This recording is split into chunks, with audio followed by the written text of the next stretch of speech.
1,00,000 మంది శివభక్తులతో కలిసి మహారుద్రాక్ష పూజలో పాల్గొనండి. వెంటనే కాల్ చేసి మీ పేరును నమోదు చేసుకోండి. ఓ ఇద్దరు ఫ్రెండ్స్ కలిసి కూర్చుని మాట్లాడుకుంటుంటే జనరల్గా ఏం టాపిక్స్ మాట్లాడతాం మనం? ఆఫీస్లో ఎలా ఉంది, లేదా ఈ చీర ఎక్కడ కొన్నావు, మీ ఆయన ఎలా ఉన్నారు, మీ పిల్లలు ఎలా ఉన్నారు, మా పిల్లల ఇబ్బందులు, పిల్లలతో ఉన్న ఇబ్బందులు, భర్తలతో ఉన్న ఇబ్బందులు, తర్వాత బట్టలు కొనుక్కోటాలు, లేదా కొత్తగా వెళ్లాల్సిన ప్లేసులు, చూడదలుచుకున్న ప్రదేశాలు, ప్రయాణానికి వెళ్తుంటే చుట్టాలు అడ్డం వచ్చారు, ఇలాంటివి మాట్లాడుకున్న తర్వాత ఇవన్నీ మన సొంత విషయాలు కదా.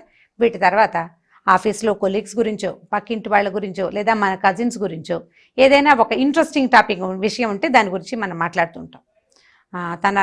తను ఇలా చేసింది, తను భలే కొనేసుకుంటోంది, లేదా తను ఎవరితోటో ఎక్కడో వెళ్తోంది అని ఇలాంటి మాటలు మాట్లాడతాం.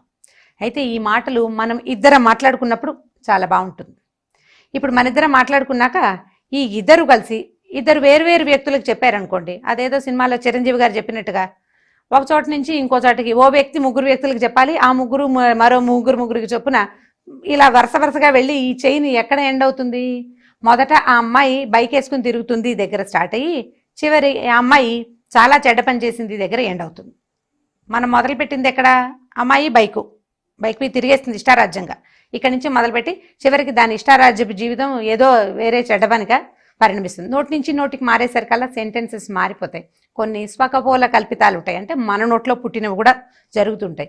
ఆ నోరు ఫ్రెండ్దే అవ్వక్కర్లా, అప్పుడప్పుడు మనది కూడా అవుతుంది. ఊరికే సాచివేతగా మాట్లాడతాం. ఎవరి గురించో అయ్యేసరికల్లా మనకి నోరు సులువుగా వెళ్ళిపోతుంది.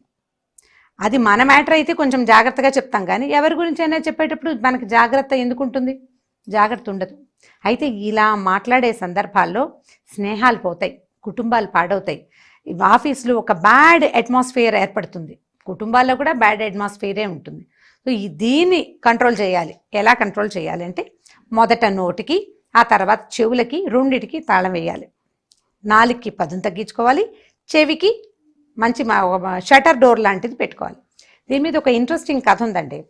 శ్రీపాద సుబ్రహ్మణ్య శాస్త్రి గారని ఒక పాతకాలంలో ఒక మంచి రైటర్ ఉండేవారు. 1960s దాకా రాసినట్టున్నారు. అయితే ఈ సుబ్రహ్మణ్య శాస్త్రి గారు ఒక రాజుగారు, ఒక జమీందార్ గారి గురించి ఒక కథ రాశారు. అంటే నా ఫేవరెట్ స్టోరీ రైటర్. కథ పెద్దదే, చిన్నగా సింపుల్గా చెప్తాను చూడండి. ఒక జమీందార్ దగ్గర ఒక 5-6 గుమాస్తాలు ఉండేవారు. గుమాస్తాలు ఉంటే ఈ పెద్ద గుమాస్తా మీద చిన్న గుమాస్తాలందరూ వెళ్ళి రాణిగారికి ఏదో చెప్పేవారు. ఆయన ఎలా చేస్తున్నాడంటే అలా చేస్తున్నాడంటే ఒక నెల తర్వాత పెద్ద గుమాస్తాన్ని తీసేసేవారు. రెండో వాడు పెద్దవాడు అయ్యేవాడు అనమాట. తర్వాత కొన్నాళ్ళు అయిన తర్వాత ఈ రెండో వాడి మీద మిగిలిన వాళ్ళు వెళ్ళి చెప్తారు. అప్పుడు రెండో వాడిని తీసేసి మూడో వాడు గుమాస్తా అవుతాడు. ఈ 6-7 గుమాస్తాల్లో చివరి వాడు బహుగట్టివాడు, పొట్టివాడే కానీ వాడిని మేనేజర్ని చేశారట. ఇక వాడి మీద మిగిలిన వాళ్ళంతా ఎన్ని రకాలో రాజుగారికి, రాణిగారికి, అంటే జమీందార్ గారికి, వారి భార్య గారికి బోలెడని చెప్పారు.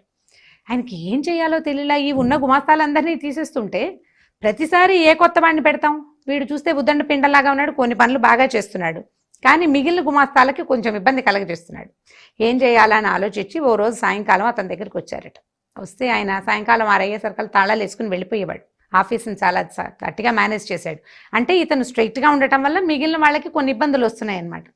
సరే, ఈయన పావు తక్కువ వారికి రాజావారు అతని దగ్గరికి వెళ్ళారు. వెళ్ళి ఒక 5 నిమిషాలు నుంచున్నారు. అతనేమో నిశ్చలంగా జగచక తన బ్యాగులు గీగులు సర్దేసుకుంటున్నాడు, సామాన్లు సర్దిస్తున్నాడు, అన్నిటికీ తాళాలు వేస్తున్నాడు. బాగా ఆలోచించారు రాజావారు. ఎలా అడగాలో అర్థం కాలేదు. సరే, ఒక వాక్యంలో వీడిని ప్రశ్నిద్దామని, కామన్నా కాసుకెళ్ళి చెప్పేవాళ్ళని ఏం చేయాలో అని అడిగారు. అంటే ఏంటంటే చెవులు నింపేవాళ్ళని, చెడ్డ మాటలు, ఇక్కడ ఇతని మీద వేరే మాటలు పుట్టించేవాడిని ఏం చేయాలి? కాసికలు అంటే ఇలా చెడ్డ మాటలు అండి. ఇది పాత భాష కదా, 60 ముందు రాయబడిన భాష. కామన్న సింపుల్గా ఏం చెప్పాడంటే, ఏముంది బాబు, వినేవాడి చెవులు తెగ్గొస్తే సరి అని చెప్పాడు. ఇప్పుడు ఏం చేయాలి? రాజావారు నోరు మూసుకుని వెళ్ళిపోయారు. కథ చాలా బ్రైట్గా చాలా బాగుంటుందండి, ఎవరికైనా దొరికితే చదవండి. అయితే ఇప్పుడు ఏం చెప్తున్నారంటే, చెడ్డ మాట చెప్పే వాళ్ళకంటే వినేవాళ్ళు వేస్ట్ ఫెలోస్. వినేవాడు సరైన వాడు కాదు, వినకూడదు, వినిపించుకోకూడదు. కాబట్టి గాసిప్స్ని వినకండి, వాటిని పెంపొందించకండి. ఒకవేళ మీరు విన్నారనుకోండి, చెవి తన పని తను చేస్తుందండి. మన శరీర అవయవాలన్నీ వాటి పని అవి చేస్తాయి కదా. అలాగే ఈ చెవి ఏం చేస్తుంది? తను విన్న విషయాన్ని ఒక మాదిరిగా ఫిల్టర్ చేసి బ్రెయిన్లో నిక్షిప్తం చేసి పెడుతుంది. సందర్భం వచ్చి ఆ వర్డ్ వచ్చినప్పుడు నువ్వు విన్నావు కదా, దీన్ని బయటికి తోసేయమని నాలికను ప్రేరేపిస్తుంది. నాలిక వదిలేస్తుంది బయటికి. అప్పుడు నాలిక దాని సొంత పని దానికి వచ్చు కదా, ఆ వచ్చిన ప్రకారం ఒక 2 ఎక్స్ట్రా సెంటెన్సెస్ని యాడ్ చేస్తుంది. ఇప్పుడు ఇంకోటి చెవి కనుక ఈ సెంటెన్సెస్ని విందనుకోండి, అప్పుడు కూడా వాడి చెవి మాత్రం ఊరుకుంటుందా? మన చెవి పని చేస్తే ఆ పక్క వాళ్ళ చెవి ఎందుకు ఊరుకుంటుంది? దాని పని అది చేస్తుంది. మళ్ళీ వాళ్ళ నాలుక కూడా దాని పని అది చేస్తుంది. కాబట్టి ఈ చెవులు నింపే ప్రోగ్రాంలోకి వెళ్ళకండి. ఎప్పుడైతే చెవిని కట్టేసుకుంటామో అప్పుడు మనకి నాలుక కూడా కట్టుబడి ఉంటుంది, కంట్రోల్లో ఉంటుంది.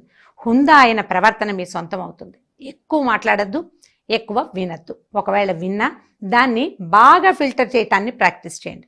ఇంత జరిగి ఉండదు, వీళ్ళు ఇది చెప్తున్నారు కానీ ఇలాంటిది ఏదో 1-2 ముక్కలు జరుగుంటాయి అని కనుక మీరు బ్రెయిన్కి ఫీడ్ చేశారంటే, అంటే మీరు నమ్మకండా ఉంటే అన్నమాట, అప్పుడు మీ చెవులు ప్రేరేపించవు బ్రెయిన్ని. నువ్వు విన్నావు ఇది చెప్పు అని చెప్పవు.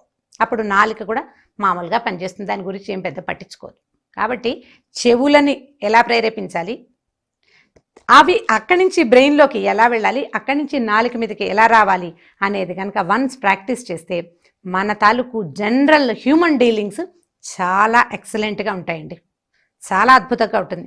ఒకసారి ప్రాక్టీస్ చేసి చూడండి. దీని మీద వినద్దు, విన్నదాన్ని ఫిల్టర్ చేయండి. ఫిల్టర్ చేసిన తర్వాత దాన్ని పూర్తిగా నమ్మాలా వద్దా అని డిసైడ్ చేసుకోండి. ఆ తర్వాతే మాట్లాడండి. ఇది మన లైఫ్కి ఎంత మటుకు ఉపయోగపడుతుంది అనేది మీలో మీరే కనుక ఎవరికి వాళ్ళు, స్త్రీ పురుషులు అందరూ, ఆడవాళ్ళు మగవాళ్ళు కూడా ఆలోచించుకుంటే మీ తరహా కొంత మారుతుంది, మన పర్సనాలిటీ మారిపోతుంది. దానివల్ల మన పిల్లలు, మన చుట్టుపక్కల ఉండే ప్రపంచం కూడా మారటానికి అవకాశం ఉంది. సో ఒక హెల్దీ వాతావరణాన్ని సృష్టించుకోవాలంటే మొదట చెవులు, ఆ తర్వాత నాలుకని బంధించడాన్ని ప్రాక్టీస్ చేయండి.